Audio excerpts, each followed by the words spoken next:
Yo, what's going on, everybody? Welcome back to the Learnify channel. In this video, I'm going to be going over 5 IB mathematics tips that you need to secure that 7 in 2024. So if you guys haven't already, make sure you smash that like button, leave a comment down below for any content you want me to cover, and also join the Learnify family by subscribing. And before I do get started, I'd like to mention that my qualifications for IB mathematics, I graduated in 2022 with an IB 44, and I maintained a consistent 7 throughout HL Maths. And after I switched to SL Maths because I was willing to do IB Bio HL instead of SL, and my school did not let me do 4 HLs. Even at the time of 4 HLs, I still got a 7 for IB AAHL. So, just I am a credible source.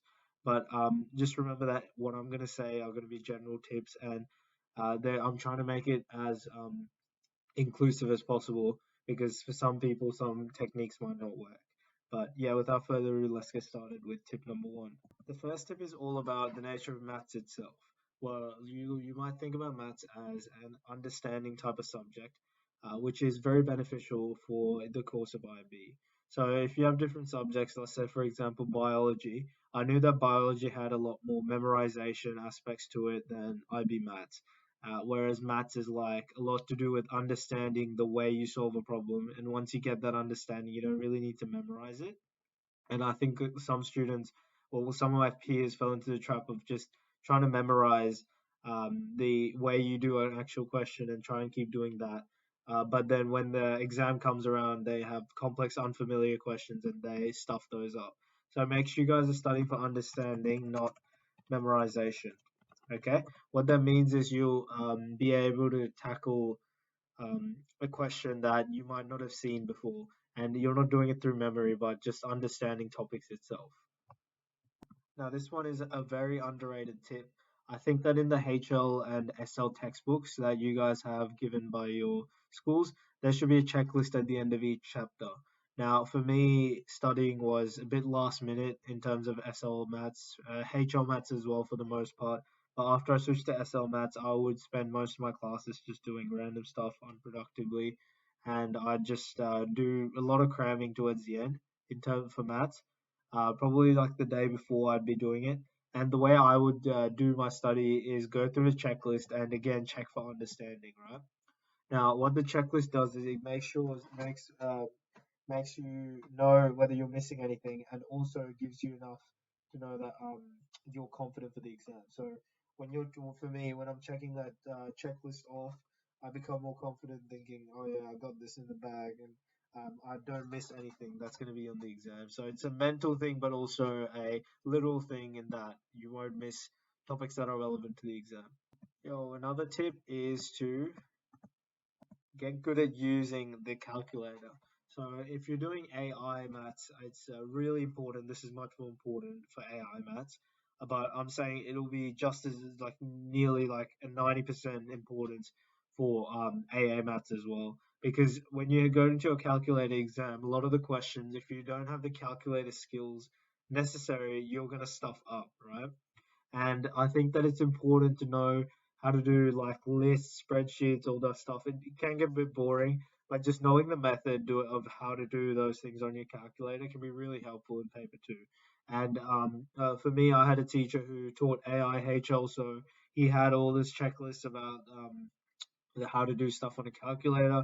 I didn't really need to use it because I just know, like on we just learned it once in class, and I'd pretty good at it just from trying to understand where to place the buttons, or understand where everything is.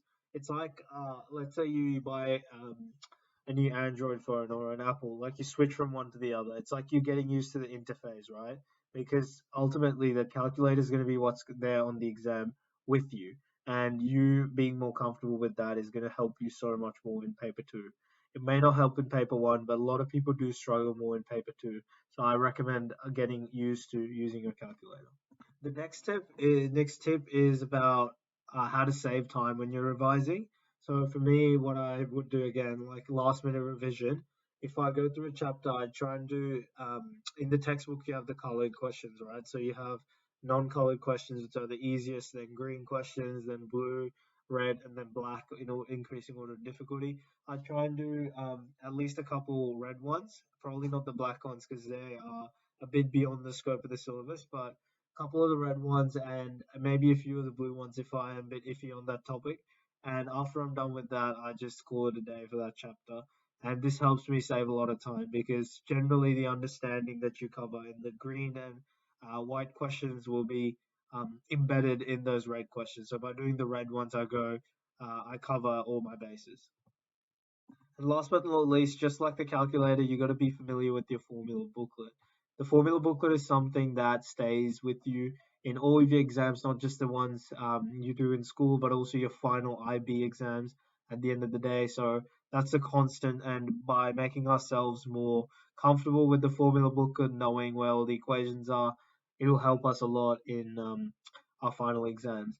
For example, I remember once I was really stuck in this one question in paper one, and then after I checked the formula booklet, I just realized, dang, this formula is the one to use. And I think that a lot of you guys will find that as well. If you guys get used to using the formula booklet and knowing where everything is. Sometimes it may not seem like there's an answer to a question, but looking at the formulas, especially because it's arranged by topic. So if you know the topic that the question relates to, it's really easy to navigate with the formula booklet. So make sure you guys do use the formula booklet. Well, anyways, guys, those are my top 5 tips that'll help you get an IB Mathematics 7 in 2024, whether it is you're studying AAHL or AISL or whatever it is, this will help you. And if you guys did enjoy, make sure you smash that like button, comment down below, subscribe. Anyways, peace out.